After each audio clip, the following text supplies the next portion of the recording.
Hech o'ylab ko'rganmisiz, nima uchun Ronalduning kibri odamlarni doim maftun etadi? Lekin Yamalniki aksincha, nafrat uyg'otadi. Qachon Yamal birinchi marta men eng zo'riman degan gaplarni gapira boshlaganda, u endi yulduz bo'layotgan payt edi.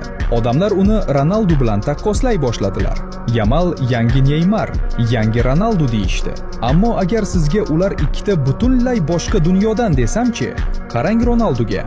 Har bir so'zi haqiqat. Yillar davomidagi mehnat, tirishqoqlik va shiddatli mashqlar bilan isbotlangan haqiqat. Qachon Juventus birinchi o'yinda Real Madridni 2-0 hisobida yenggan payti, Ronaldu o'zining yaqin do'sti Patris Evraga shunday dedi: "Qaytib borganda nimadir hayratlanarli ish qilaman." Va u shunday qildi. Uning o'yini har qanday so'zdan baland gapirdi. Bu ishonch, yillar davomida qurilgan mehnat, aql va o'z kuchiga so'zsiz ishonch mevasi edi. Va u hech qachon raqiblariga hurmatsizlik qilmagan. U faqat o'z kuchiga ishongan. Yamalchi, uning so'zlari bu faqat shou uchun, faqat shon-shuhrat uchun. Ammo uning ortidan nima bo'ldi? U futbolni maqsad emas, vosita deb bila boshladi. To'p o'rniga tungi klublar, qizlar va hashamatli hayot.